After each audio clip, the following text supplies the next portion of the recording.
So you're probably wondering, what in the world is this? Did a UFO land in my kitchen, or was a new Superman baby delivered from outer space? The answer is no. This is my new best friend in the kitchen, and I'm going to introduce you. Hi everyone, welcome to my little corner of vegan internet. My name is Alina. Today I'm going to make for you not one, but three recipes with a little bit of help from my new Typhur Air Fryer. You probably remember my recent video where I showed you my kitchen gadgets, and in that video I said that I already had an air fryer and I didn't need another one. And sure enough, as soon as I said it, this company, Typhur, sent me their brand new air fryer. If you've never heard about Typhur, I don't blame you. I didn't either until the company reached out to me. What's interesting about this air fryer is that it's got a noticeably larger inner basket, 12 inches by 12 inches. A lot of regular air fryers have that issue that their baskets are kind of small, so there's only a little bit of food that you can make at a time. There are also air fryers with two decks, like the one that I had before. And while it was more convenient to make more food at once, but the food on the top deck always cooked better than the food on the bottom. So Typhur decided to make things better by just making a really large basket. Another cool thing about this air fryer is that it's got a very powerful heating element that can cook your food much quicker than a regular air fryer. The heat in this air fryer goes up to 450 degrees. Usually air fryers are limited at 400. It also has a unique self-cleaning mode. You know how usually the longer you use the air fryer, the more these fried up bits of grease will collect on the walls. So over time, it's just not going to look great. And also just, who knows how safe it is. But this one has this self-cleaning mode where the heating element can get really, really hot. And as a result, it will cook off all the stuff that may have gotten stuck to the walls. And also, like a lot of gadgets nowadays, it has an app. You can control the cooking, set temperatures and times and whatnot. And also the app has lots of recipes that you can use as is or as guidelines to have an idea how long to cook something for. And speaking of recipes, let me show you 3 things that I'm going to cook today using this air fryer. Let's get straight to it. Let's go. The first thing I decided to make was fried green tomatoes.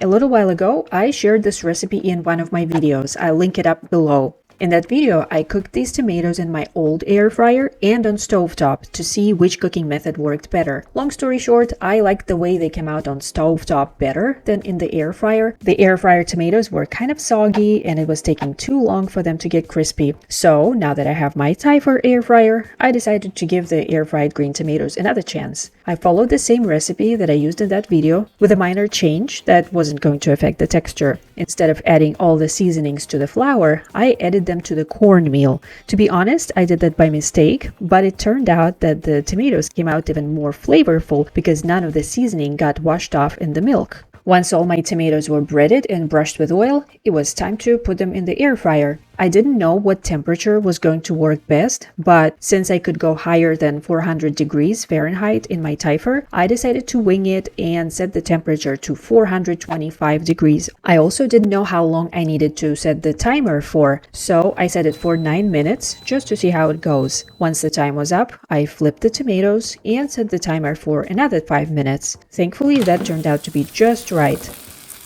As you can see, my fried green tomatoes came out gorgeous, beautiful color, perfectly crispy breading. All what's left was to give them a taste test. Alright, so I'm gonna take a little bite of this, see how it came out. Alright, it's tender enough to cut with a fork. I don't need a knife here. Alrighty.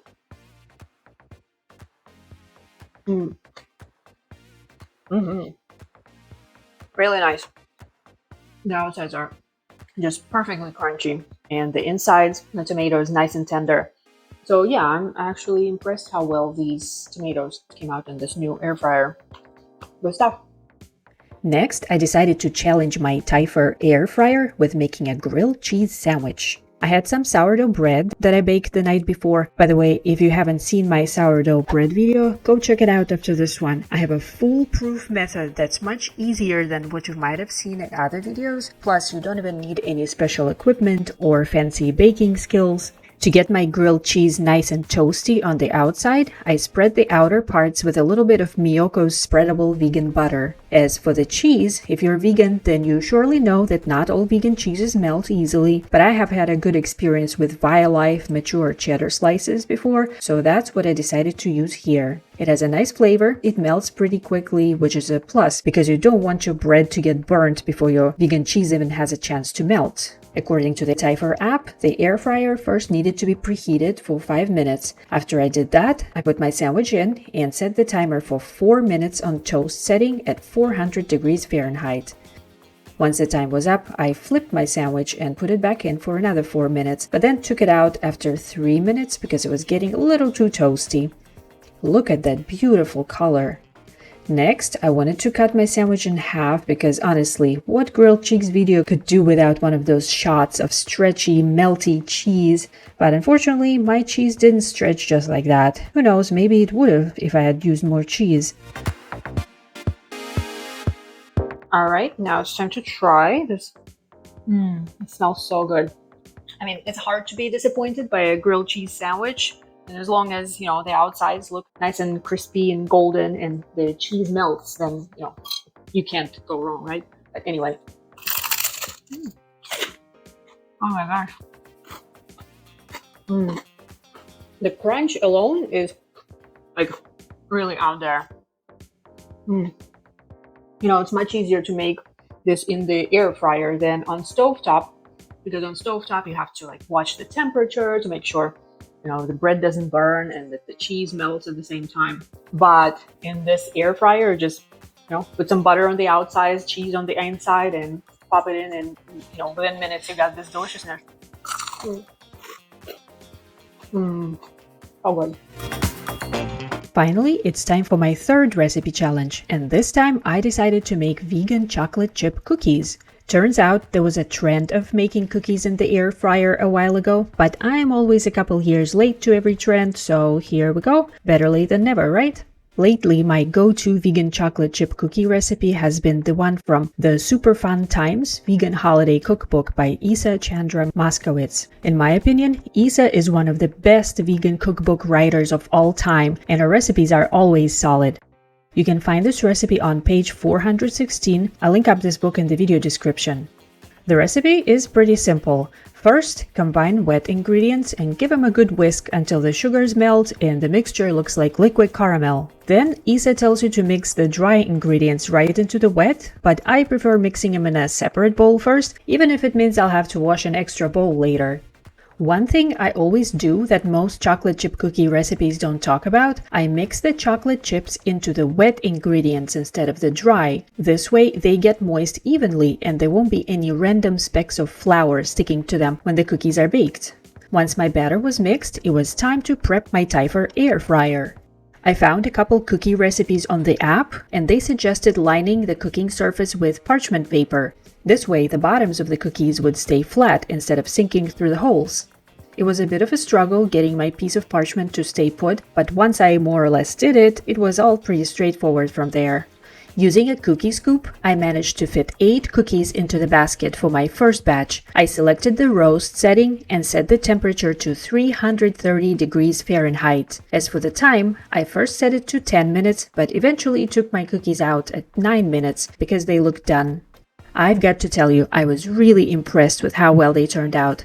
Beautiful color, perfect shape. I ended up doing 2 more batches. The second one was 8 cookies and I baked them for 8 minutes. The third batch was 3 cookies and they only took 7 minutes. All in all, my recipe yielded 19 cookies. All right, the cookies are done, so it's time to give them a try. Oh, and yeah, I'm wearing different clothes if you noticed, because believe it or not, it actually took me longer than 1 day to make this video. Okay, cookies, let me see. Let's do this one.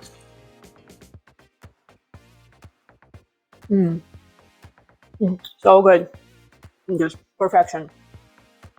Now, do I need to explain to you what a chocolate chip cookie tastes like? Probably not, but really chocolatey and moist, kind of crispy on the outside a little bit, deliciously chewy on the inside. The only thing I noticed is that when you first make the cookies, once the first batch is done, You gotta let them sit in the basket. Like take the basket out and just let them sit for, I don't know, a few minutes, maybe 5 minutes or so. Because if you go ahead and move the cookie from the tray onto your cooling rack, then it's like too soft and the bottom isn't set properly yet. So for example, I didn't do this for my first batch. And if you can see, they are a little bit broken, kind of rough looking on the bottom. I mean, it's not the worst thing in the world, obviously, but still tastes good. But my second batch, I let them sit for a few minutes, and as you can see, the bottom is much better settled. So yeah, just something to keep in mind. Other than that, I think the texture and the flavor are spot on. So yeah, I think it's a win.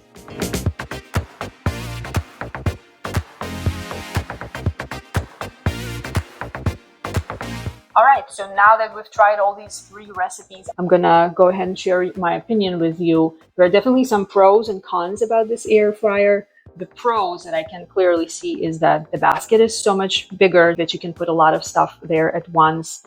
It goes up to 450 degrees, which is nice. The heating element is big and powerful, so the food cooks quicker. The app, of course, is very useful. Like if I don't know how to cook something, I can just look it up over there. But then there's also some cons because, you know, let's be honest.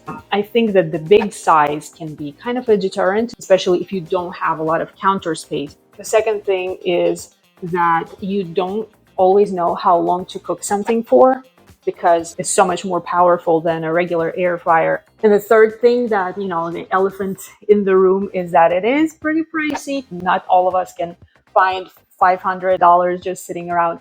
But yes, of course, I have a coupon code, and the coupon code is vegan living. So you can go to the Typhur website using the link that I'm going to put in the video description and in the first comment, and it will give you 10% off. Now you know everything you need to know about Typhur Air Fryer. Oh boy, I need to go get my daughter from school. Okay, so I'm gonna just wrap up real quick. I promised to share a couple recipes with you, so I'm going to link them up right here. This is my video for my sourdough bread, and this here is my video for fried green tomatoes, so please check them out. And if you haven't liked and subscribed yet, what are you waiting for? Okay, I'll see you soon. Bye.